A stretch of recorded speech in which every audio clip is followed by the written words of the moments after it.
Hello, hello, hello, and thank you for joining me for another Nene moment. Well, today it is Wednesday Wisdom, okay? And so, the definition of wisdom is the quality of having experience, knowledge, and good judgment, the quality of being wise, okay? And like always, I'm always going to give you a scripture, okay? The scripture that I like was Proverbs 11:14. Where no counsel is, the people fall. But in the multitude of counselors, there is safety.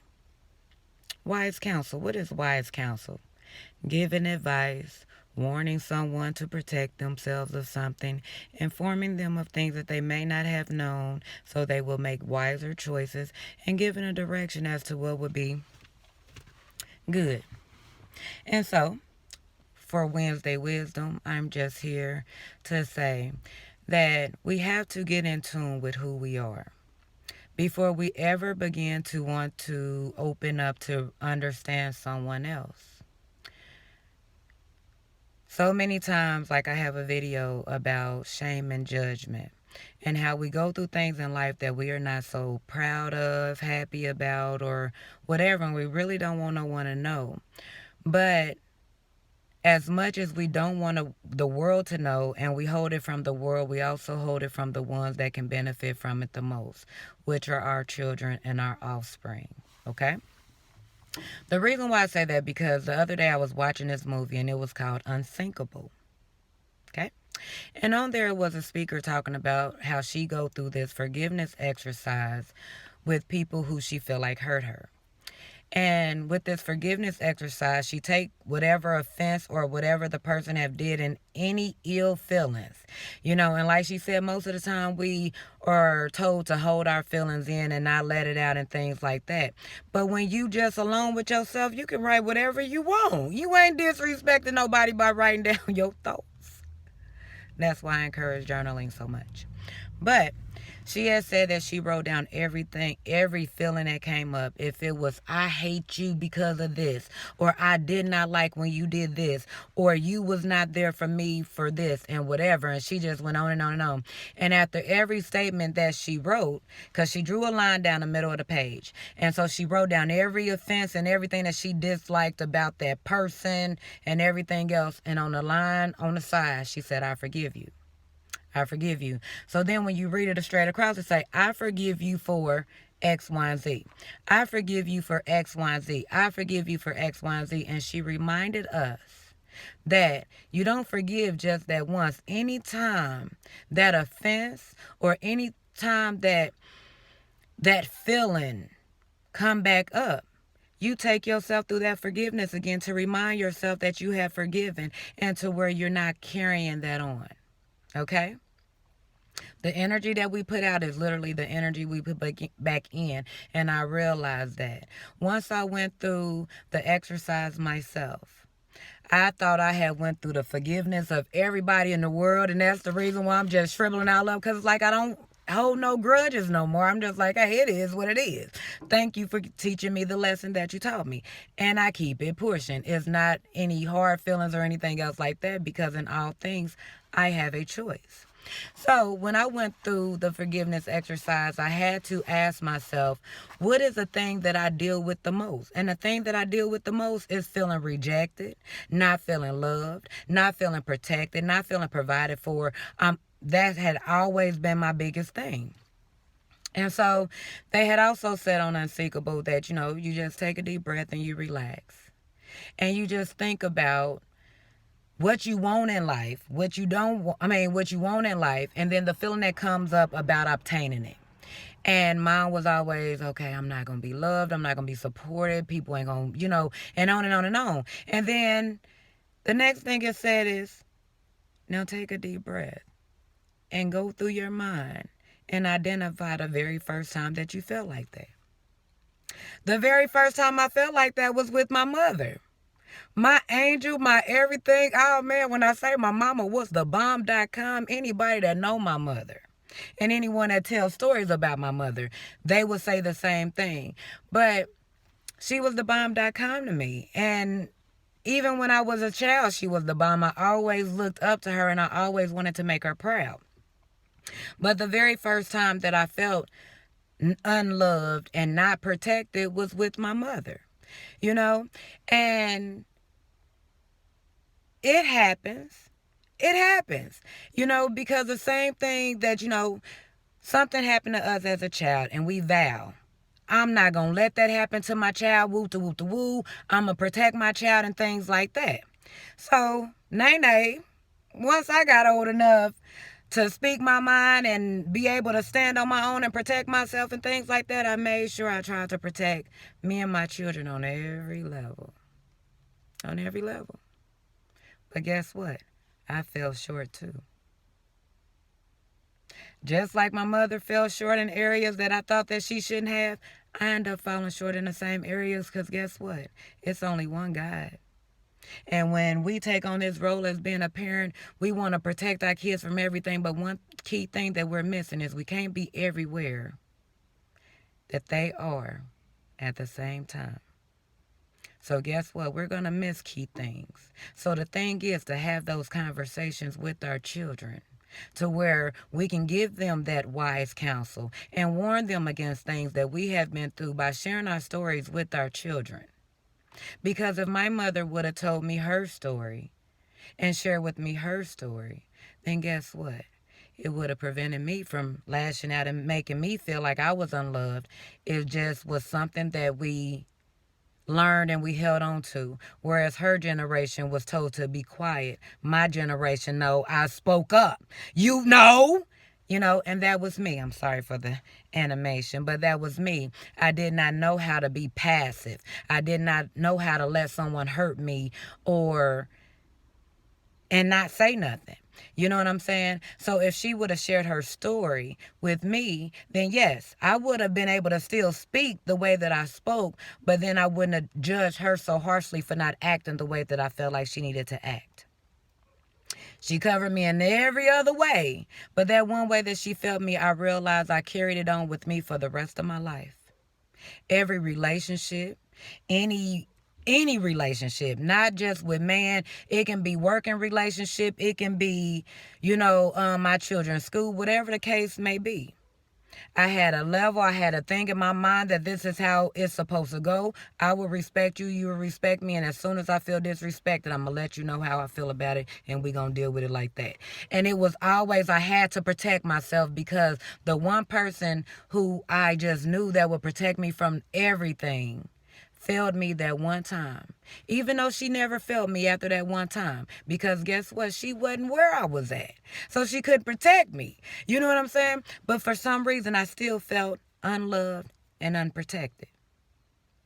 And even though I still had my undying love for my mother like I do right now, that she was a bomb.com, but it was not until I did that forgiveness exercise that I realized that the love that I wanted to receive, I blocked out, because if it did not line up the way that I wanted it to, if it did not look the way that I wanted it to, I rejected it because I instantly felt that it was going to hurt me. And it was all stemmed because of that. I still received love from my mother and things like that, but everyone else had to pay because I felt like I had to overly protect myself. Because since my mother was gone, the one that I felt did protect me, now that she gone, who else got me?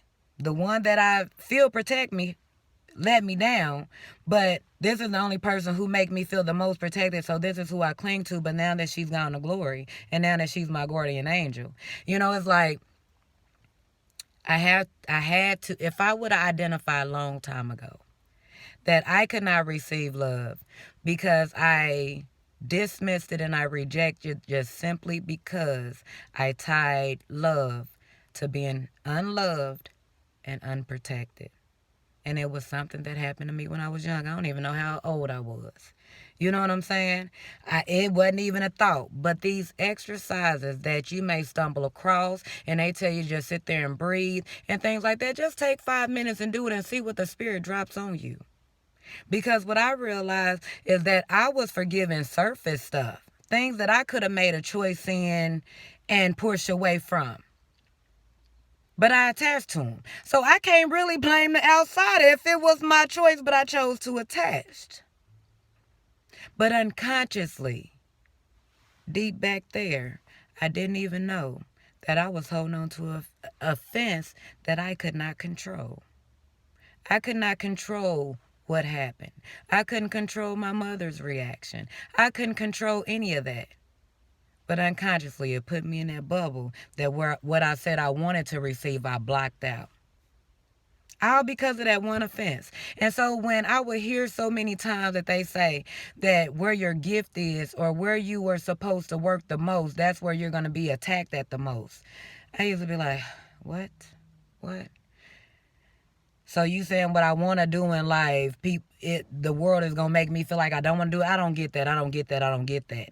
But once you start developing and growing into the person that God would have you to be, then you will realize that your fears, that feeling of rejection, that feeling of loneliness, all that is literally brought upon ourselves because we do it.